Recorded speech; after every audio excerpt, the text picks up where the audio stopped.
Hi, I'm Maggie. And I'm Nicole. Welcome to the DAC Dyslexia and Coffee podcast.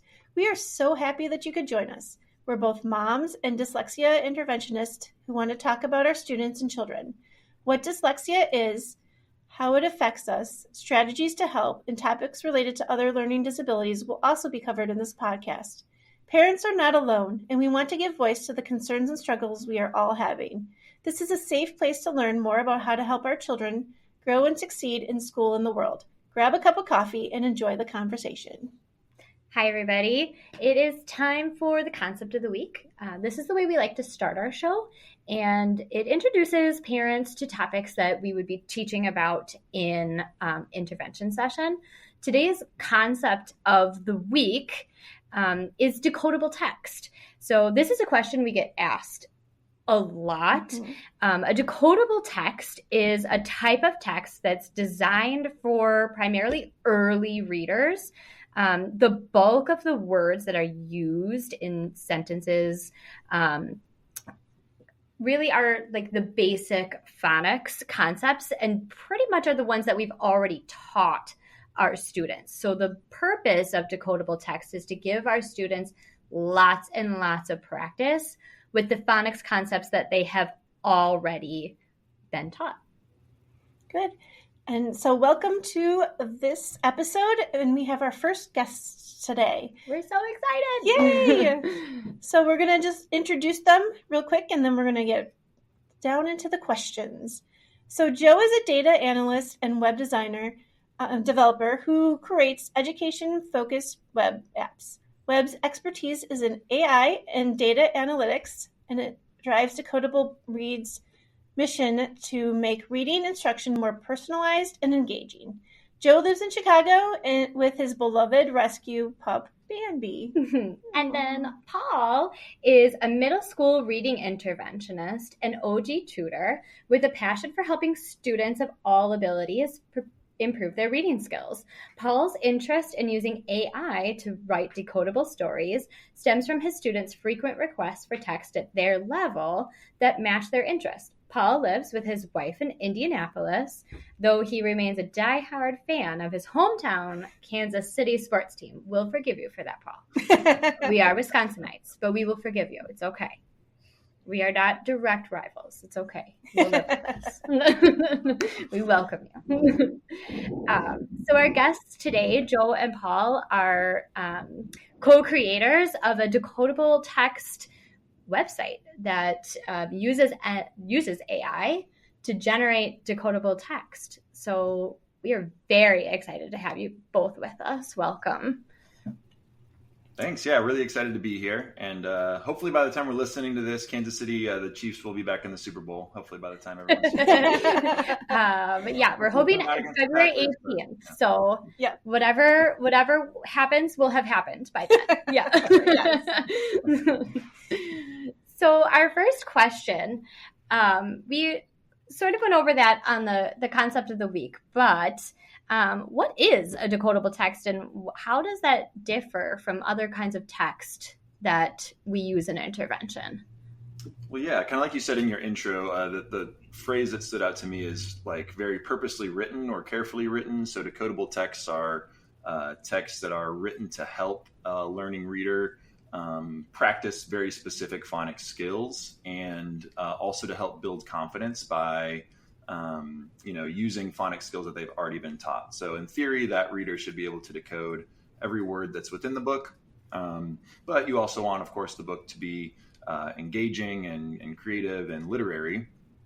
The way that it's different from another book just is in the purpose kind of that it was written. So it's really written for reading practice. Decodable texts are really great at helping students put into practice some of the phonics skills that they are learning. Yeah, they're definitely an important tool in intervention. And we get asked from parents a lot, what exactly does that mean? Should I be using those at home? That kind of thing. So I'm curious, Paul, since you're a middle school interventionist, do you get asked that from parents of students that you work with at all? I don't think that terminology maybe doesn't come up exactly, but I do get a lot of questions more so about like text complexity and finding texts. So I think it's one of those terms, like you said, that can be, it's maybe not the most approachable like term itself, because folks hear that and they're like, I don't exactly know what that means. But I usually kind of describe it to folks also as like some of those early texts that you maybe remember reading for the first time, like a hop on pop type of text, and then explaining that they can of course be a lot more complex than that, right? Yeah, for sure. Yeah, thank you. So what made you decide to build DecodableReads.com, your company that develops decodable books? Yeah, so as Maggie mentioned, I work in a middle school setting. I work with readers that are definitely still, learning to read and improving in their reading skills. And they, of course, have the typical middle school interests like any other middle schooler has. So we would read decodable passages, and they'd be great for practicing, the certain phonics skills that we're working on. But I felt there was a lot of opportunity to inspire more of a love for reading. It felt sometimes just like, reading for the sake of practicing reading, which is, good in and of itself. But my kids would ask a lot, like, can we read about this certain video game character? Can we read about LeBron James? Can we read, just all these different topics that the typical middle schooler would love to read about. So that kind of, got my wheels turning some about the use of AI to make that a reality for kids. I probably, like other reading interventionists, as soon as ChatGPT came out, I rushed to try that and found that, while it was cool, it wasn't really creating the sorts of high quality decodable passages, or making it do that would take me as much time as writing one myself. Another experience that I saw at the same time was in the tutoring space, seeing really excellent tutors spend so much time either scouring the internet for the perfect decodable passage for their students, or actually writing decodable passages because they wanted them to be, to be personalized to the student as well, which again, incredibly admirable, but I also know how much, how time consuming that is. So wanted to find some way that we could bring very personalized and interest-based decodable texts to students and lessen the load for educators a bit. And so that's kind of where the entire journey started. And from there, we're really just excited that we've found a solution that, if a kid wants to read a decodable passage about LeBron James and practice a very specific phonics pattern, that is a reality now. So that's, it's been a fun journey. Yeah, I just think that's so cool. I think the phrases used a lot in like the balanced literacy days, right? Is like, well, we just want to expose the kids to so many texts and we just want them to love reading. Mm-hmm. And somehow the message was that like the Science of Reading camp did not want students to love reading. I was always a bit confused by that particular back and forth, but I just really love what you said about, just because it's a decodable text, doesn't mean that it can't be of high interest to a student. We can have both of those things be true, and have that student experience that real success of being able to actually read a passage about their favorite character or sports hero or something totally random that they made up in their head.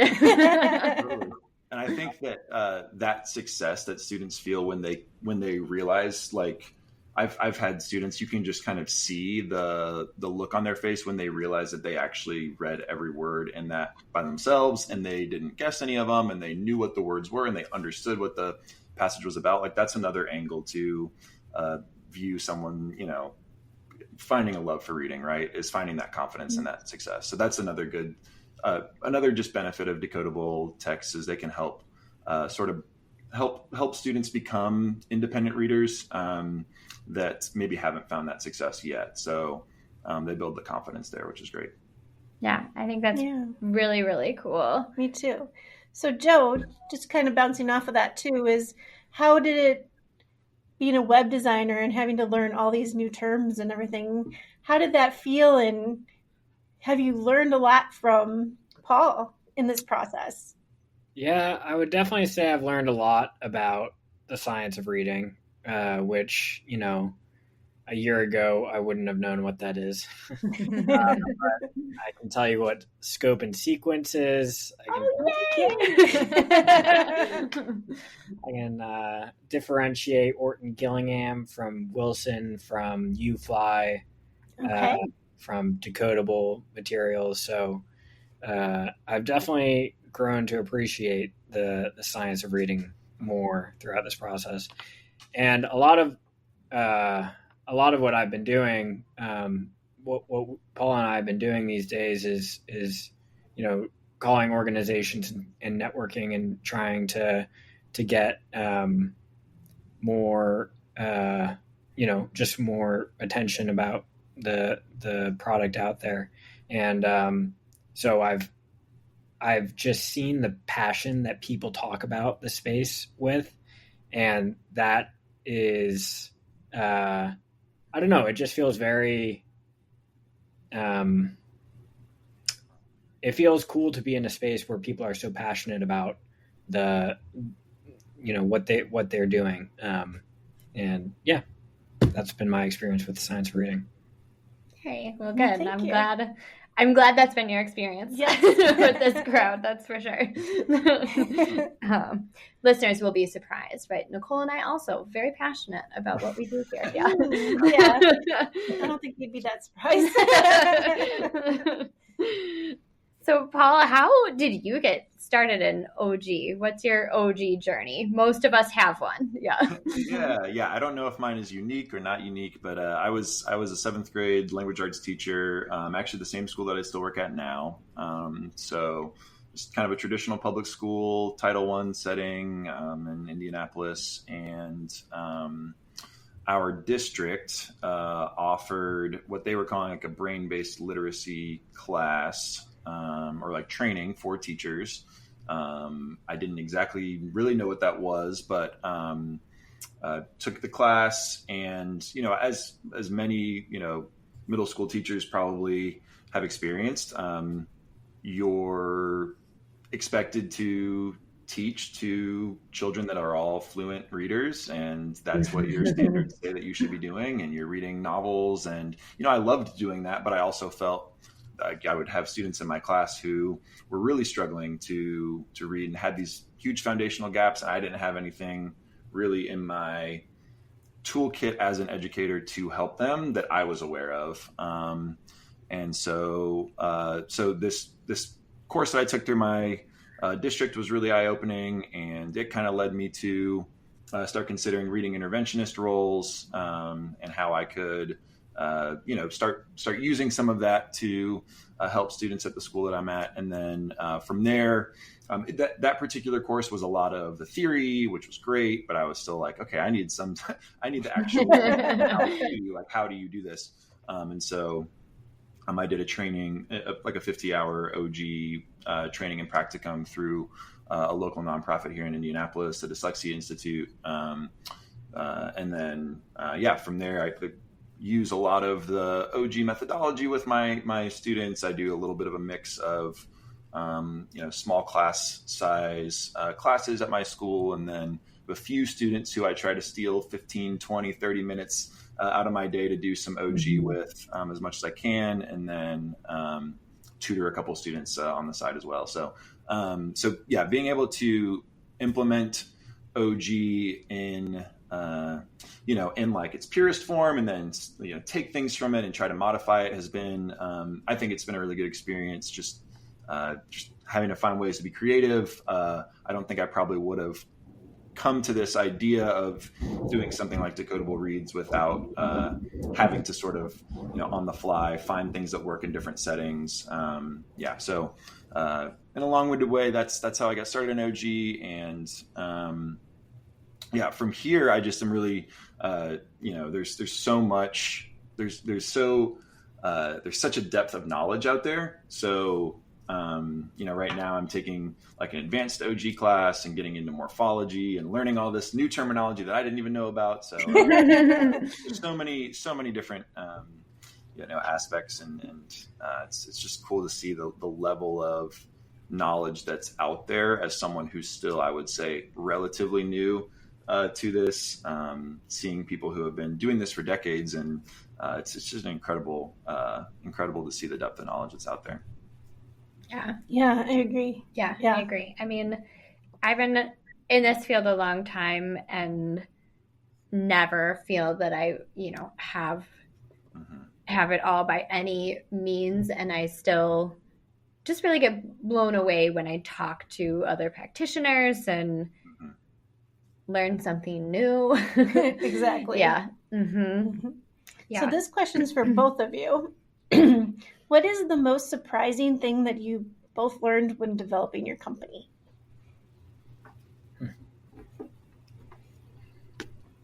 I think I would say, maybe it's, kind of sticking on that same point to an extent, as someone so the state I'm in, Indiana, has had some recent laws and that have changed around, implementing the science of reading in public schools. And that's definitely kind of where my school district was reacting to when they did our training. So for me as a teacher, it felt like this new wave in a way, because it was new to me, right? Yeah. I think something that was just surprising to me, especially as we've, founded the company and interacted with people online. Like, we have customers in Australia, we have customers in Great Britain, we have customers in other English-speaking countries around the world, and just seeing how much of a global movement in a lot of ways this is, and how it's really not new information at all. Yes, right. The body of research, the body of evidence behind it is really not new at all. It's quite logical in a lot of ways and dates back a very long time. I just think the amount of kind of Joe spoke about earlier, just the level of passion that people have for it is it's surprising, but it's also it's just really cool to see. What about you, Joe? Yeah, I don't know. I'm trying to think of something that I've been surprised about, and I don't know. I've learned a ton. I think the thing that I've just that I've been the most surprised or shocked about is just there's so much science of reading passion. People really care about this stuff, and they care about getting it right, and they care about their different ways of doing it, and they have really strong opinions, and not that that's a bad thing. It's just really interesting to me, and it's so I think that has been the most surprising part. And then we've learned about how it's implemented in all its different forms. Where there's teachers, there's small group school instructors, there's nonprofits, there's small businesses, there's individual tutors, and then there's also parents who want to learn more about it, but are they're not classically trained in it or anything. So there's a lot of different folks trying to learn. So I think it's great what you guys are doing, getting the word out with this podcast, and Thank you. Yeah, thanks. So kind of piggybacking on kind of what Joe is saying there at the end in regards to parents. Primarily that's our audience here is parents. So I'm wondering, this question is probably a little bit more for Paul, but given that you're a middle school interventionist, what is some of the advice that you give parents in terms of how to support their kid? What are some of the questions maybe you're getting from your particular parents?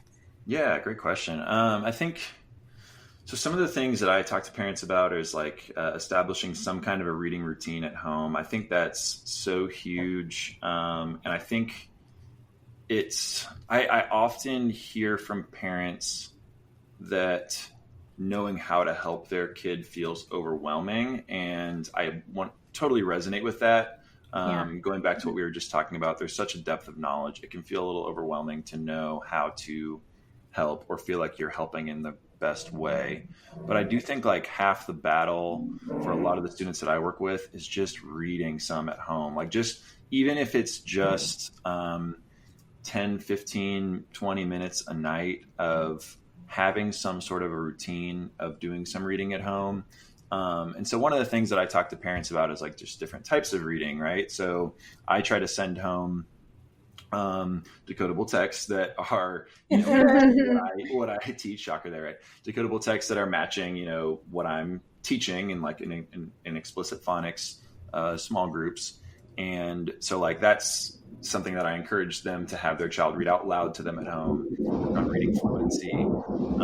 But I also think like, you know, if your kid is passionate about reading something else, like let them lead the way, let them be the one that kind of leads the conversation about reading. Definitely don't want to like discourage kids from reading anything, right? So, but I think sometimes parents do need help. Like if there's, you know, I have certain kids that are really into certain like anime or fantasy genres that do have a higher text complexity. And so that might be something that you need to do an audiobook, or you need to read alongside with your child or read to your child. And so like, there's nothing wrong with that, right? That's actually a great, having a mix of different ways to read is actually quite good.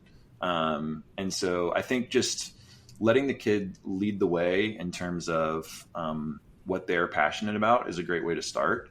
And then, just establishing that routine and recognizing that, it doesn't have to be perfect. It's way better to have, you know, somewhat of a routine than, to be frank, like a lot of what I see is just kids that are not really readers unless they're at school. And so, so I think just encouraging that, and to be honest, not even readers often at school too, that kids are not getting a whole lot of time reading in school. There was a study I saw, I wish I had a source for you, but it was something to the effect of like 7 to 12 minutes. They actually timed like the amount of time that kids are actually reading, not being maybe read to out loud, or, you know, not kind of being in a room where reading is existing, but actually reading at school, was like 7 to 12 minutes on average. So I think just recognizing that, you know, any kind of routine is going to be beneficial, and building the stamina might take time, for kids to read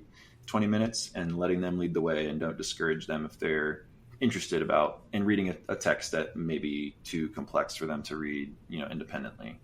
That's kind of what I try to send home. What I can control best is, let's make sure the reading that we're doing at home is going to be giving you extra practice in what you're getting at school. I've found that parents are typically really glad to have that, because then it shows them what that looks like. It shows them what those sorts of texts look like. And I think there's also power for some parents to see their child read a text that really is kind of on their level, so that they have a better sense of, here are the skills that my child does have, and here's where there are still gaps, and they can see that when they have their child read out loud. So, so that's kind of what I try to do with my parents. Okay. Yeah. That's really good. And to kind of bounce off that question is, so we at the center, we do assessments here. And so we've been seeing a lot of middle, high school, and college students that are just getting diagnosed with dyslexia now. How do you talk with your parents about dyslexia and reading concerns and things, especially when it's new for them? Yeah, that's a great question. That's something that I want to learn more about too. I think, you know, it can feel, especially where I teach and the grade level that I teach at, I feel like parents often feel like the school system is telling, like, your child is really behind in reading, but then sending somewhat of an opposite message, like, well, they might have A's and B's in class and they might be. Right? So it's like, I think it's trying to help families bridge that gap between two things and that's a system-wide problem, right? That we often we have a school system that's kind of set up to just kind of keep, kids moving along. And so I think, just helping them bridge that gap, being honest with them about, here's what, just objectively, here's what, if we did a certain phonics screener, or if it's a standardized test, like here's where your student is, here's a goal that we have for them. I also find myself talking to parents a lot about the difference between like accommodations and intervention in schools too, because I think, again, I have some students who I know struggle to read independently, and they get accommodations, which is great because that helps them access, some of the content that their peers are getting, which is really good. And these kids are very intelligent, so often with accommodations, they can be really successful in school. They might have an A or a B. They have great work ethic. But I think so for parents to see that, but recognize that also intervention is really important, because the intervention is, them getting help at their level. That's, going to help bring them up where they need less accommodations, right? So those are some of the conversations I find myself having. I wish there was a better playbook for me, and maybe you guys have, suggestions as well for how to talk specifically about like doses. It sounds like you do, by the way, you're looking at each other. But I just think, I try to put things as much as I can into plain English for folks and just be honest with them, and try to give them, an idea of where their child is, but also how much that this works, right? That the right interventions do really work too. So it's not a hopeless, it shouldn't be a hopeless, feeling at all. So it's hopeful in a lot of ways, but but it's important for folks to know where their kids are, and to understand, maybe not every in and out, but to understand what sorts of interventions will help them. Yeah. I mean, I really couldn't agree more. And I mean, you really echo a lot of what Nicole and I do say. So I think our listeners maybe are getting a little chuckle, just because that's exactly it, right? We talk a lot about accommodations are necessary, but those alone are not really enough, because you're not addressing the underlying dyslexia, and you're not targeting what those students really need. And if we over accommodate, right, we're no longer doing our students favors in the long term, because you're getting an A and B in 5th grade, but soon the volume increases so quickly, and the ability to keep up is, they just cannot do that indefinitely, which is why we end up with a lot of college students in our office for assessment. Which is great. We want them. We want them, but we also know that the earlier the better. Yeah. So your website has writing prompts. So can you tell me how come you decided to incorporate writing activities into your website? Which we love, by the way. We do. So that's another tool that we're really excited about. So just kind of at a high level, how it works is, kids can put in a topic just like they can for our reading, passage generator. We want kids, ultimately to be the ones kind of leading the way here with what they're interested in reading or writing about. So kids can put in a topic that they want to write about, or their tutor or teacher, if it's, let's say it's Martin Luther King Day and we want to write about Martin Luther King, like we can lead that way with a topic as well. And then the teacher or tutor can also choose a type of writing, like a mode of writing. Maybe they're writing, a persuasive piece. Maybe they're writing, a narrative. And then what's really nice is it will choose the same like skill that they're working with, maybe with an OG for spelling and reading, will then be extended into writing. So they have a little word bank that comes along with their writing prompt that they're going to try to use in their writing piece. And so those words would all, follow the same pattern that they might be working with in their reading, or they might have just learned to read or spell that day, right? And so where that idea came from actually was a nonprofit here in Indiana that we've worked with to develop some of these tools. They do one-on-one tutoring as well, and they also do like small classes. They have a written expression class. They have a reading comprehension class. So they were really excited about this tool for their written expression class.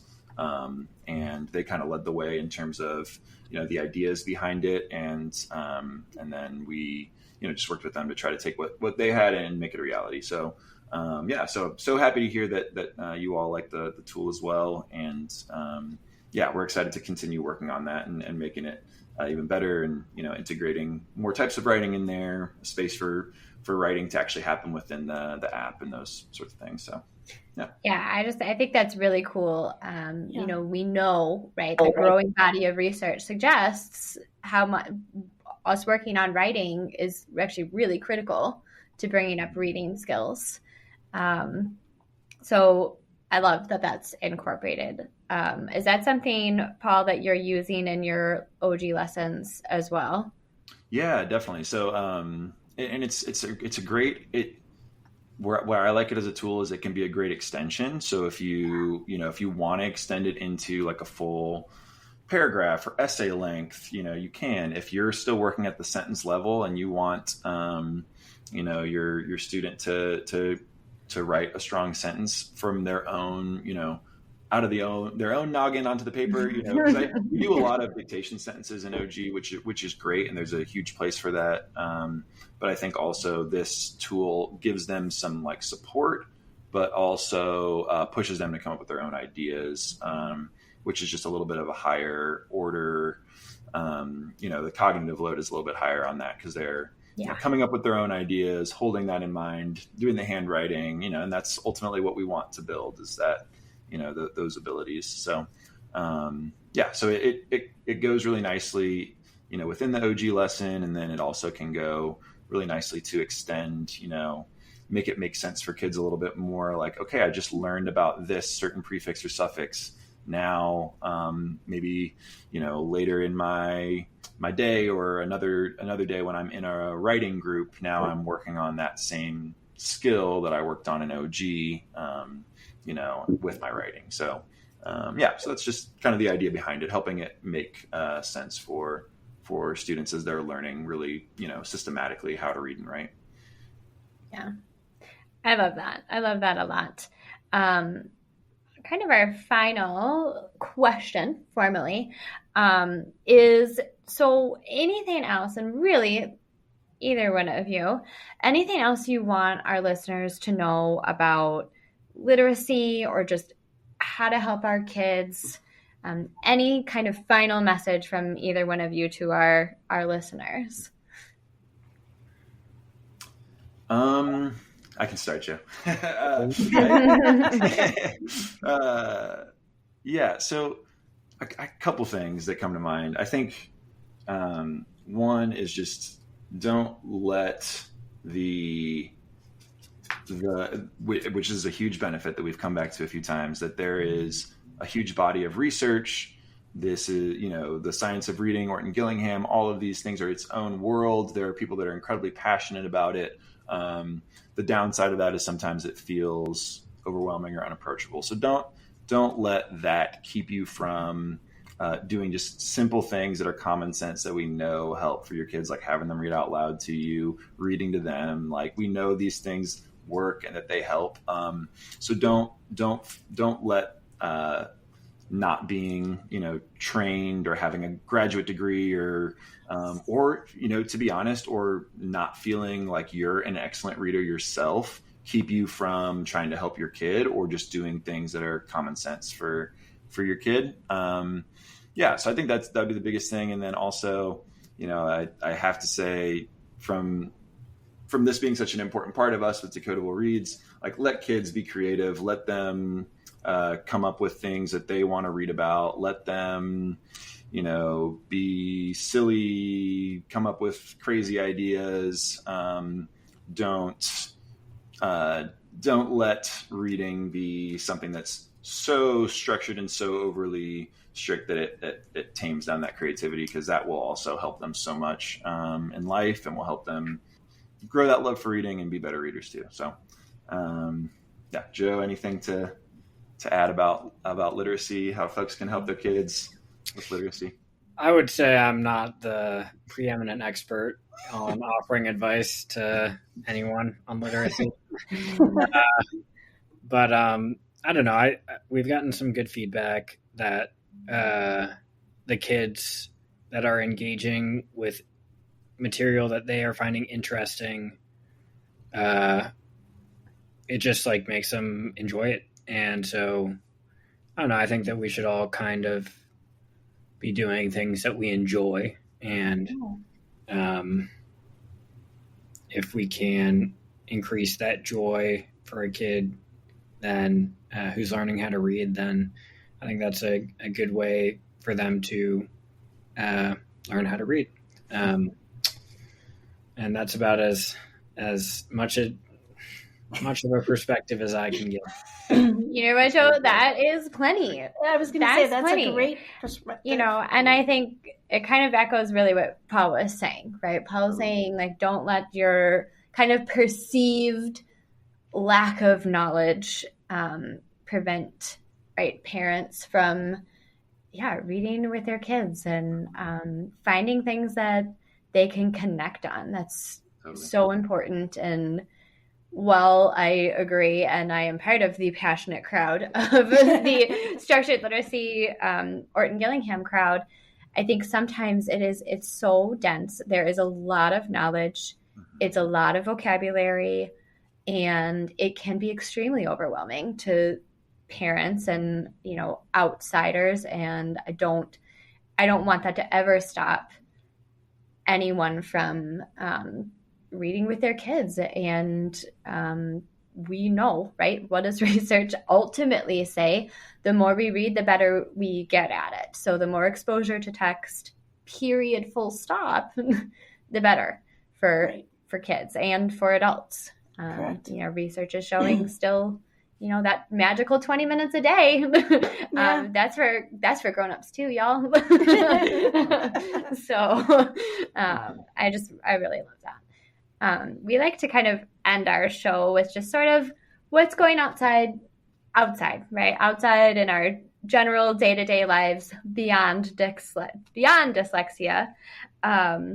So, Paul, what's been going on in your life just outside of dyslexia? Yeah, thanks for asking. I think I already mentioned this, but it is top of my mind. The Kansas City Chiefs are hoping to win a third Super Bowl. Very much locked into that, which is getting me through a snowy and pretty cold winter here in Indianapolis. So I'll go with that. That's top of mind. That's all right. Kill a Trav, right? Lots of our listeners will resonate with that. Patrick Mahomes, he's not too bad either. How about you, Joe? Let's see. My sister moved in with me about 3 months ago. She's been looking for a job for nearly 2 years. And about a month after she got laid off from her last job as a software developer, and about a month after she moved in with me, she got an offer. And so she will be starting work in next week. Yeah, I think next week. Yay, good for her. Yeah. Is it with DecodableReads.com? No, just kidding. I wish. Maybe someday, yeah.